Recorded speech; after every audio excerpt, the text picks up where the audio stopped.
When people ask me, what's so special about First Baptist on Fifth? I answer quickly. It's not our building, though lovely, or our worship, though meaningful, not our gatherings, though life-giving, or even our missions and ministries in the world impactful. The very best part of First on Fifth? Our people, hands down. In our confession of identity, we said this of our community.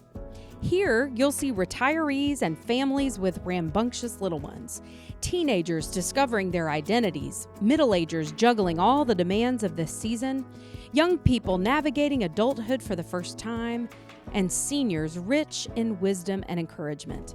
You can read our fiery op-eds in the paper, pass us moving about on the city streets, see us building ramps for the underserved, catch us finding beauty in our gardens and on hiking trails, and experience us taking delight in the world.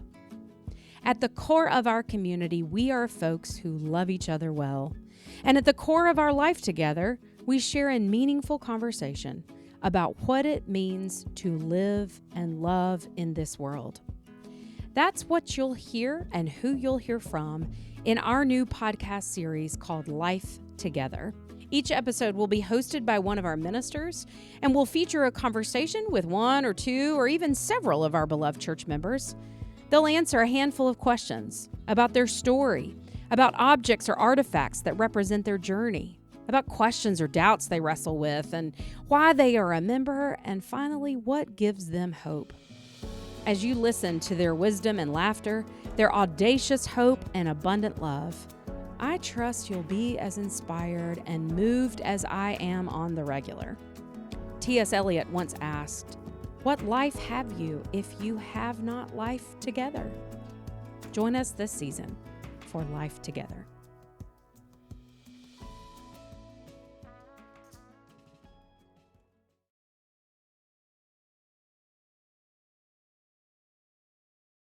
Hello and welcome to the First Baptist on Fifth Life Together podcast series. Thank you so much for listening. My name is Amy McClure and I serve as one of our associate pastors. We are so glad to have with us today Roper Halverson, Wally Cox, and Alice Cox. Just for a little information about them, Roper has been a member here her entire life.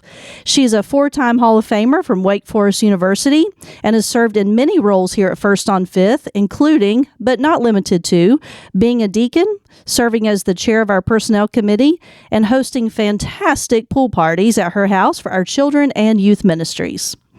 Wally and Alice have been members at First on Fifth since 2002 and quickly became leaders among us. They have also served in many different roles here at First on Fifth, with Wally being one of our deacons, Alice preparing our communion elements each month and overseeing all those logistics for our baptisms. And they've hosted fantastic meals at their house, including our young adult fellowship dinner and my personal favorite, my wedding rehearsal dinner. All three of these folks have become dear friends of mine, as Roper and I have shared many Dario hot dogs together and talked about life, with Wally chaperoning Passport Kids Camp with me every summer, and Alice knowing just when I need a good homemade meatloaf. But these three have been close friends with each other long before I or any of our current staff was even here. And so we welcome them today to share more about their friendship and how that integrates into their lives here at First on Fifth. So to Roper, Wally, and Alice, we welcome you gladly. And we want to hear a little bit about your friendship, how you met, and how you all ended up here at First on Fifth. Well, I'll start that conversation. We met at Maplewood Children's Center. Our children are close to the same age. Actually, the oldest ones grew up at Maplewood Children's Center, and that's how we met Roper and Bruce. And the kids are close friends to this day.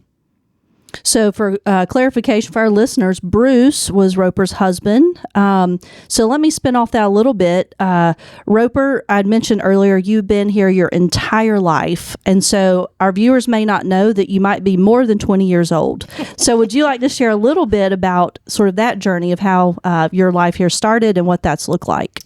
Well, I was born into this church. My grandparents went here. An interesting side note, my grandparents actually started at Ardmore Baptist. But my grandfather C.D. Roper. Had a little altercation with the pastor. Happens in church life, doesn't it? Sometimes. It does.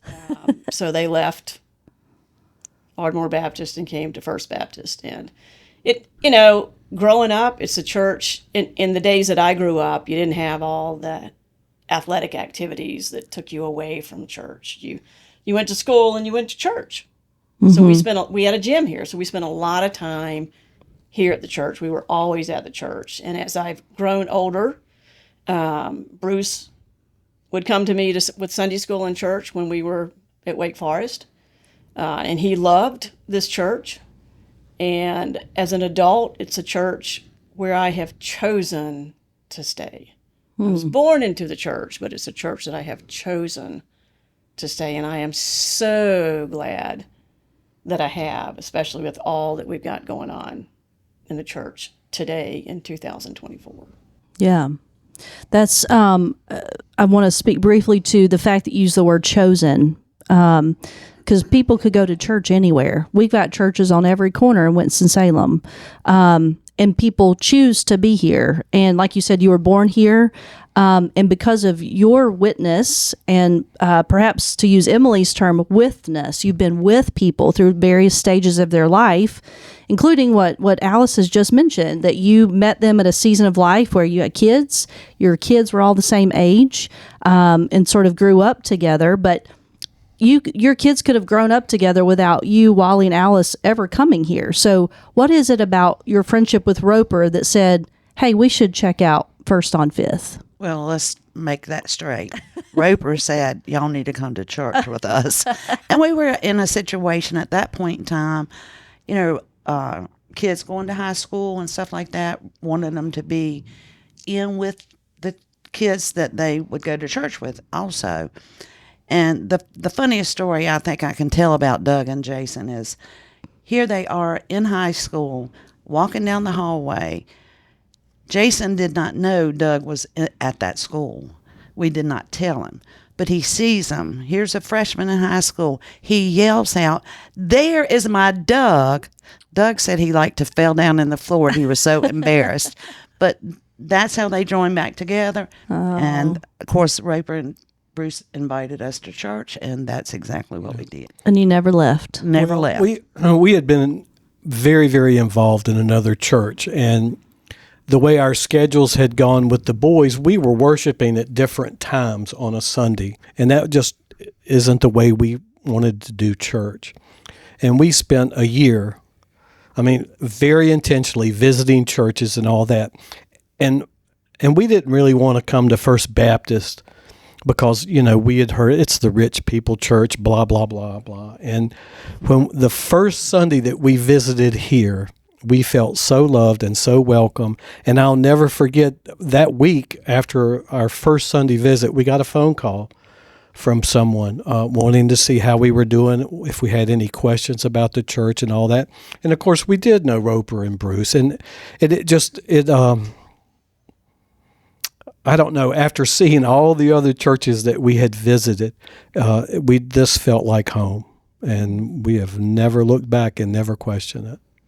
And let me just say, I think I'm not wrong here, but it wasn't long after either their first Sunday, shortly thereafter, I think David Hughes did the very first healing service that we'd had here at the church, and it was for Bruce. Yep.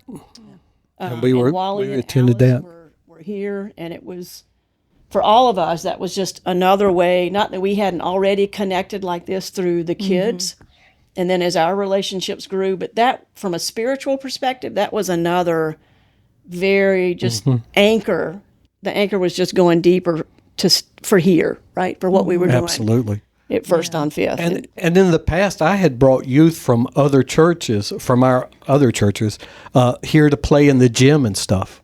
So we had been exposed, and we had known Bruce and Roper for, now it's over 40 years.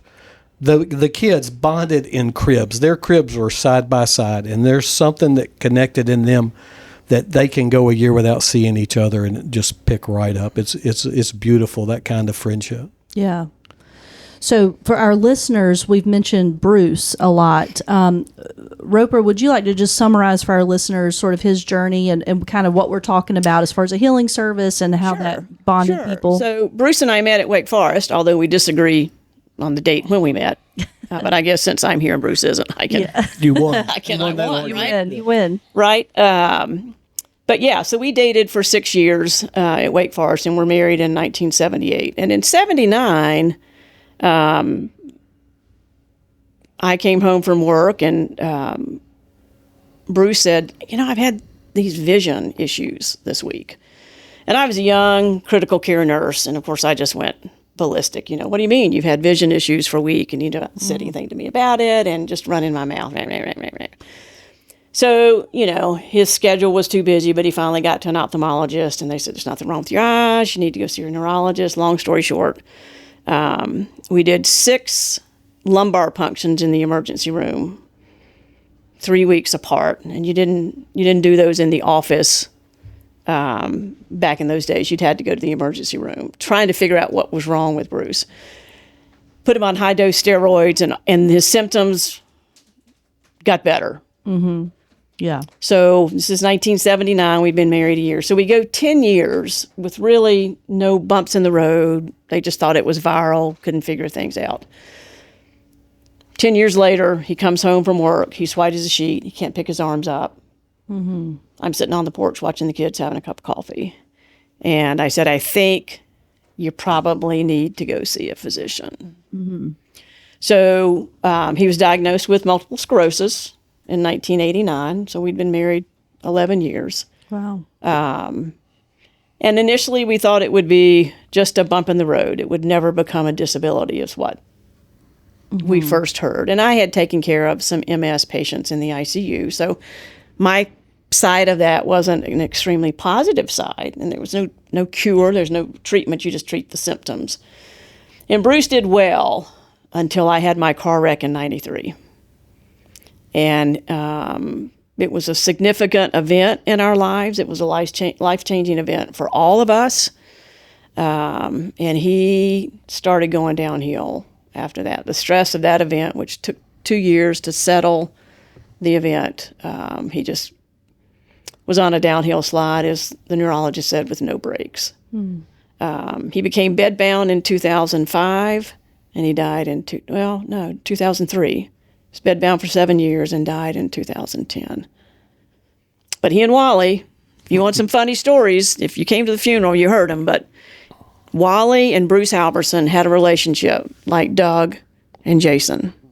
No. They just married into each other, if you will, on the steps going into Maplewood Children's Center. And I'll never forget Bruce coming home, that first saying, I met the neatest guy. His name's Wally.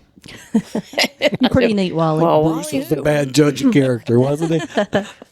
But No. Wally's time with Bruce was very valuable. Oh, my gosh. Him and to Bruce. And he does. Bruce was a hilarious man. He was that way till the end. And Bruce was a good soul, period. Yeah, he was a the grace gentle- of God in that bed. Absolutely. And on the Sundays that Alice would work in the nursery, so she wouldn't be in the worship, I would go and watch church with Bruce at the skilled facility. And the way Roper would sit, the way David would stand during his sermon, he would tell the TV, move, I want to see Roper. I want to see Roper. Roper was in the choir behind David. So he's like talking to the TV. Yelling at the Telling TV. the pastor Bruce to used move. to do the TV. Yeah. He did that He for, was the Okay. yeah. oh my, So- 12 years. Oh, wow. So he was familiar with it. Yeah, and so we would be there, and those Sundays were very, very special for both of us. But Bruce was the type of guy, I could go down the hallway to his room, and every once in a while you'd hear, "Whoa, whoa," and you'd open the door, and a nurse was doing something to him, and it wasn't hurting him. He's just trying to Being dramatic to be funny. No, yeah, he thought it was hilarious. And his family came down from New York and visited, and we're all in the room talking, and it's Sunday. And Bruce is trying to listen to the church and watch Roper, and we're talking because we only see each other once in a blue moon. So as we're talking, Bruce just gets the volume on the remote and goes louder and louder and louder and louder until we get it. We all shut up. I want to listen to the sermon and hear Roper sing. So, but the funniest one, and one more and I'll stop. I went over there, and it was a Sunday, and he had food, and I was helping him. And he says, Wally, I lost my banana. Will you look for it? So I'm down on I'm on my hands and knees looking under his bed, and it's kind of dark in the room because the lights bothered him. So I'm looking, and I feel the bed's kind of jiggling.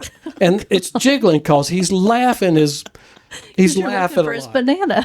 Well, he had eaten a banana while I'm down on my hands and knees on that cruddy floor looking for it. He got the banana out from under the sheet or wherever he had it and ate it, and then just the peel's there. He should have thrown the peel on you at that point, But anytime you would go visit him and he would ask you to adjust, he would holler like you heard him because he thought that was funny. Oh, my gosh.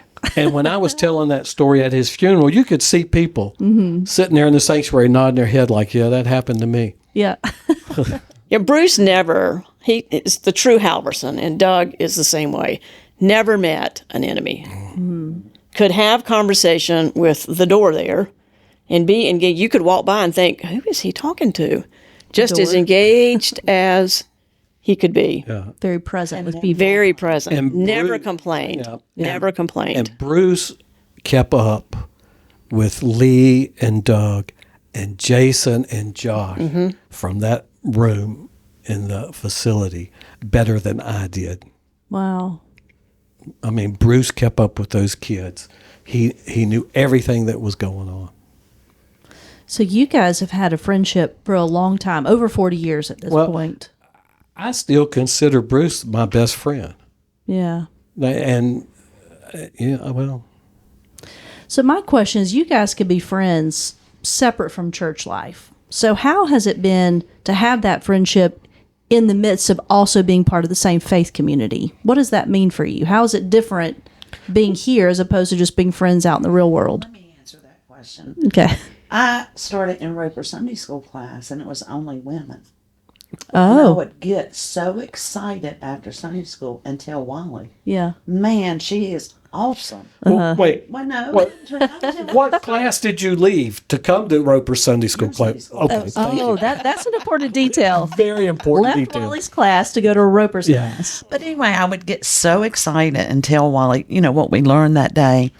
Brought Roper and I closer together because if I had questions, I'd call her at home.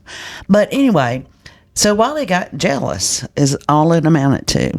So we were at a Christmas Spiritual party. envy. We were at a Christmas party, and I mentioned to the ladies, Wally really wants to join this class. And we said, well, let's take a vote. And Typical Baptist fashion. Yes, Let's form a yes, committee. To yes. vote on. So we took a vote, and we decided we'd let him in. So the Sunday school class became Roper's class plus Wally. Mm-hmm. So Plus since Wally. then, Women's class Your plus life, one. isn't it, Wally? Plus Wally. and since then, of course, we've opened it up to any person at all. But to be able to be comfortable, knowing her faith, I felt like it was stronger than mine, to get questions answered and stuff like that. It just makes me want to cry today. Yeah. Well, She's a wonderful teacher, too. no, don't go there. I'm just proud I broke the glass ceiling. I shattered it, actually. Got into but the women's story class. I heard is, well, we have to ask Roper first. Well, we did. And Roper says, I don't think they'll vote for it. I don't think the ladies will want to do that because, we share things. And I'm thinking, well, okay. Well, and we approached it before, and the answer was we'd like to just keep it Just a women's class. I shattered the glass. He did. He did. Broke the mold. But I will have to say, I had been teaching my Sunday school class for 8 or 9 years at that point. Yeah. And it was time for me to focus on me in terms of my spiritual growth. And I am very blessed that they let me be a part of that class. One thing I heard from that story is sort of these safe spaces that small groups have. So for the women's group for so long, this is really our safe place. It was almost a daunting thought to allow someone to come in that may have made them feel uncomfortable. But what they learned is by extending the invitation to people, this safe place, how you can come in. It really is not you come in, but how do we now just expand out? And what they have learned, as you said, you shattered the glass ceiling, but you have now sort of modeled, the three of you modeled how it doesn't matter your gender or where you're coming from, but these are safe places here in our life together at First on Fifth. You want to learn about Scripture? There's a place for you. You want to talk about life things? There's a place for you. And all of those spaces are safe places. And while you sort of prove that by going in saying, see, I'm not threatening. I just want to ask faith questions. And you did. And they've grown and expanded. And now there's a ton of guys in there. And it kind of parallels our church, doesn't it? Right. The growth our church has seen over the last couple of years, too. Yeah. I will ask this throughout your life history as friends, but also just members at First on Fifth. Has there ever been a time, either individually or as a friend group, that you ever doubted God or doubted your faith or had these moments of thinking, where is God in all of this? Has that ever happened to any of you? So let me speak to that. I don't know that doubt is the word I would use. But while Bruce was sick, I had a lot of questions. That illness went on for a long time, right? We were married 32 years. Mm-hmm. Started not even a year into our marriage. So for at least 22 years, Bruce was sick. And it tremendously impacted our home life because he had one of the things he couldn't tolerate was light and heat. Well, the kids were both in athletics. So if he couldn't get to a game where he could drive the car to the field and sit in the car with the air conditioner on, Bruce didn't get to go. Mm-hmm. I mean, we got him to graduation, and if I remember correctly, Wally helped. We had to drive his car up to the football field so he could sit in the car, so he wasn't even able to get out and observe Doug's graduation. He didn't make any other graduations because he was unable to. But during that time, and David and I had a number of coffees where he would just listen to me, questioning where is God? Bruce is suffering. How long is this going to go on? As a healthcare professional, I couldn't fix Bruce, so that created issues for me personally. Am I missing something? Am I not getting him to the right doctors? I've got access to everything at the hospital, and I've investigated everything at the hospital. And I had, bumped up against his parents at some time who were struggling, watching their son get sicker and decline, and, question me, are you getting him to the right places? And there was so much unknown about MS in those days. There's tons of treatments for MS now. Mm-hmm. You can't cure it, but there are better treatments so that you can continue to be functional, if you will. So a lot of my questions to God were about, I don't know how much more I can take of this, raising the kids, taking care of Bruce, having a full-time plus job at the hospital.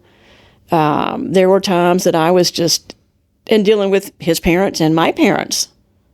In the middle of Bruce, my dad died unexpectedly in 2007. He was taking care of my mom, who had Alzheimer's. So we immediately went into caregiving mode because she was still home.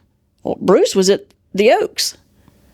Yeah. So I'd take care of Bruce Saturday, Tuesday, Thursday, and then I'd take care of Mom Monday, Wednesday, Friday, and every other weekend. Worked full-time, the kids were in school. So there were times during all of that I had more questions for God. And to be honest, it was really about Roper. What do you mean by that? Because it was uncomfortable for me to do all I was doing. So I wanted that question at every turn that you went. Someone was questioning me. So a lot of that was, I have pretty good self-esteem. Yeah. And it was just kind of put in the toilet because there was just a bump in the road every way I turned. And I kind of chuckle at it now, but I didn't want to hear God's timing's perfect. And I'd tell you that. Yeah. I'm in the middle of this storm, and I don't want to hear that.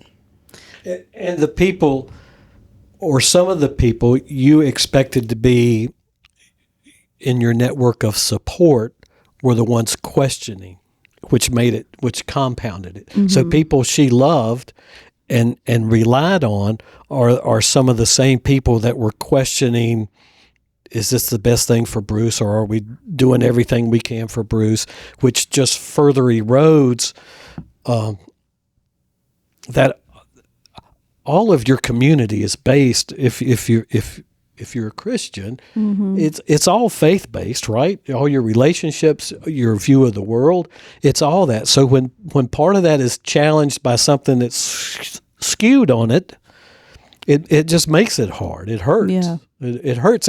And we hurt when we feel you hurt, and we get angry at those people when we see that they hurt you or attack you or don't support you the way we wanted them to. And then, of course, there's the kids that you worry about constantly, too. Mm-hmm. So it's hard sometimes. You know, we named in the intros, Roper, you're a 4-time Hall of Famer, successful, confident, and I parallel that with the journeys you're talking about where you can control yourself and how you train for a sport. You can control yourself and how you learn, and now your life was faced with something you can't control. And I can imagine like you've been successful your whole life and you can't fix this. And so that's where faith kind of rises up. But the other thing I've heard, for people who know you already know this, but for people who are just listening may not know that through all of that, it's these friendships with Wally and Alice that were just constant. They weren't challenging you or judging you because you weren't successful at fixing a medical diagnosis that no one can control, but they were there to support. And that's sort of what has sustained. And now there's that safe place to talk about faith, right? That's what rose up. Friends. What are you? We're family. Oh, we're chosen family. It's different. It's the better part of family sometimes. It's the one we choose to be family, not we were born into. We knew that should Leanne get married, her daddy would not be able to walk her down the aisle. We knew that early on. Yeah. Wally was going to walk her down the aisle. Yeah. There was absolutely no question. I didn't have to say that. Well, that's like when there was something beyond Roper's control, but Lee needed somebody when she was in wherever she was. St. Johnsville. Huntsville. Huntsville. Yes. You know, Roper, there was no way she could make it. And there was no doubt That Wally and I would would do be there for her. Which made her feel good, which makes us feel good. Mm-hmm. So one thing about the two of you, Wally and Alice, that I have loved is the way that you show up for people. I love that about you too, Roper. But I want to focus in on one thing about the two of you guys, the Cox family. The way you show up for people is in ways some people never even know. So Wally, I want you to tell our listeners one way that you and Alice show up for people. And the reason I'm pointing to you is because it's in your pocket. Can you tell us one way you show up for people as a couple, and why it's in your pocket? Well, I'm a tremendous believer in the power of prayer, and I think a lot of times we say, "Oh, well, I'm praying for you. I'm praying for you," and people mean it with all their heart, but they don't do anything. They don't follow up, and they don't follow it up because we're busy and there's a lot of noise in the world, and you forget, right? Well, I used to forget a lot, and so I started writing them down, and there were some people I would show them the list. I wouldn't necessarily show them the names on it, but show it to them to say, "You're still in my pocket." And it started at work and at church, but mostly at work.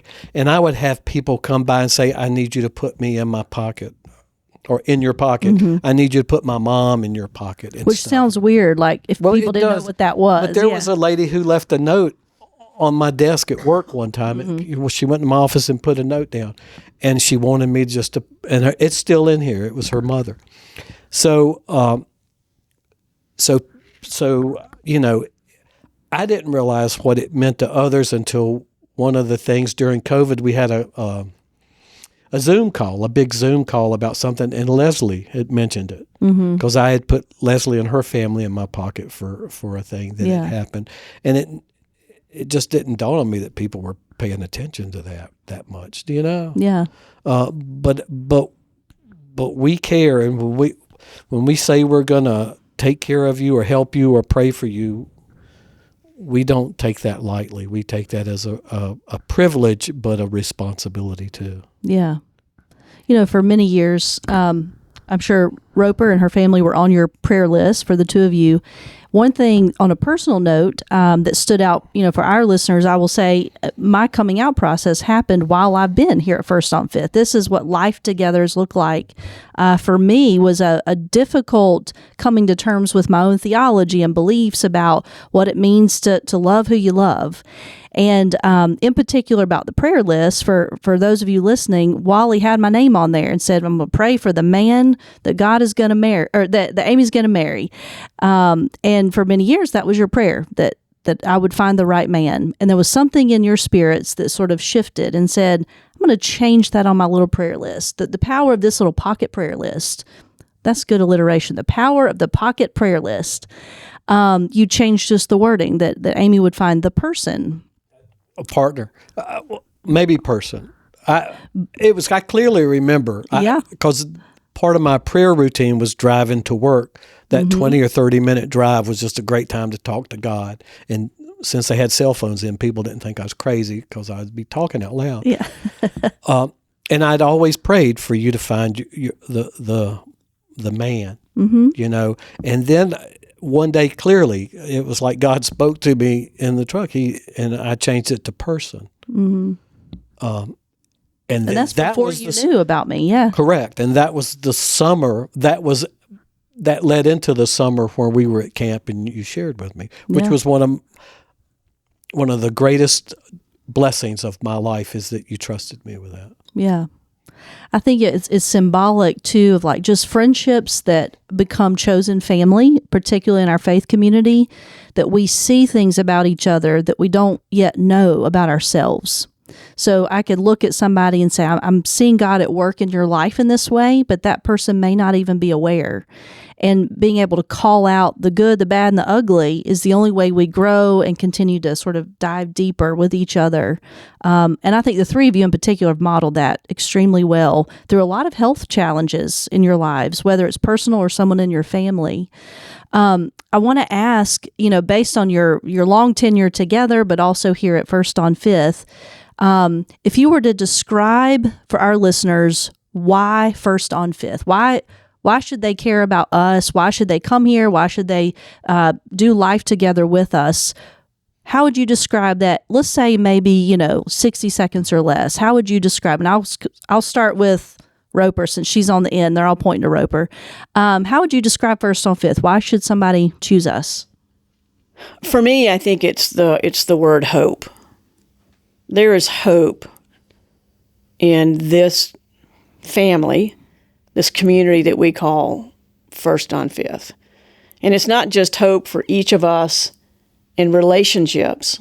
There's hope for us as we grow spiritually and follow the direction that God has chosen for this community, that then takes it outside of the walls. It does exactly what two of you did on Friday, which is take a boatload of supplies up to part of our state that is in dire need. Mm-hmm. For me, that's hope. When I come to my Sunday school class every Sunday morning, that is hope. I get so excited with the folks around the table and the conversation. It's hope. And it's hope that we're going to continue to grow in our faith to our Lord, to follow His commandments, and to do the work that He's chosen each of us to do. Yeah, it's beautiful. Thank you. Alice, what would you say? I think the energy, and we talked about it yesterday. We've had 106 people join our church in 18 months. It's a lot. Yeah. That is a lot. Hope.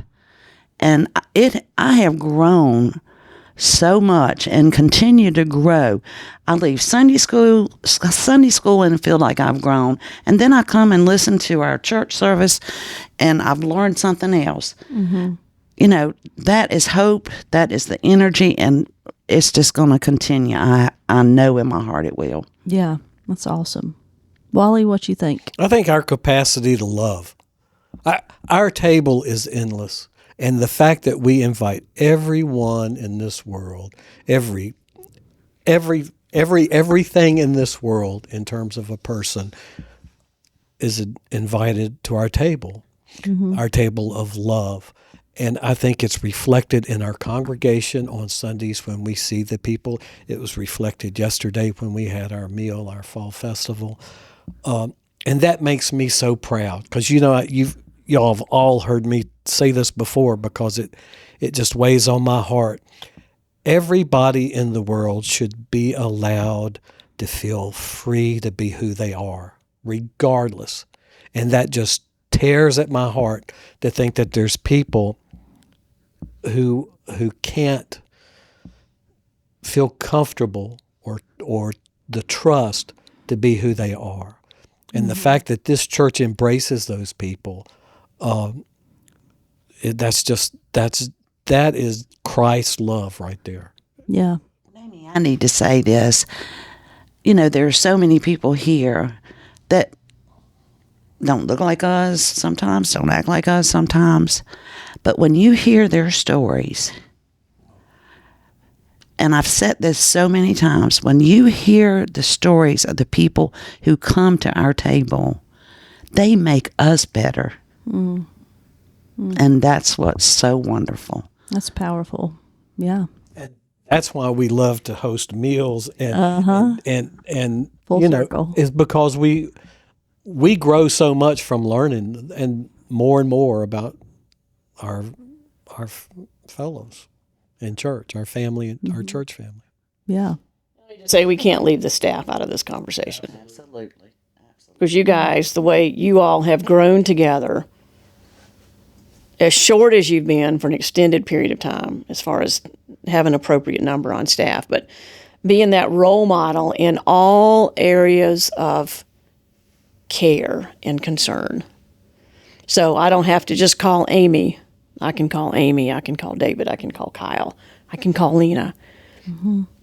You are all welcoming and loving. You have energy. You have hope. So you help model that for all of us. It's not like we're coming in on Sunday morning and all of a sudden we have to act this way or act differently because you all are here. No, we are all comfortable in our own skin around each other. And that has historically not always been so in church.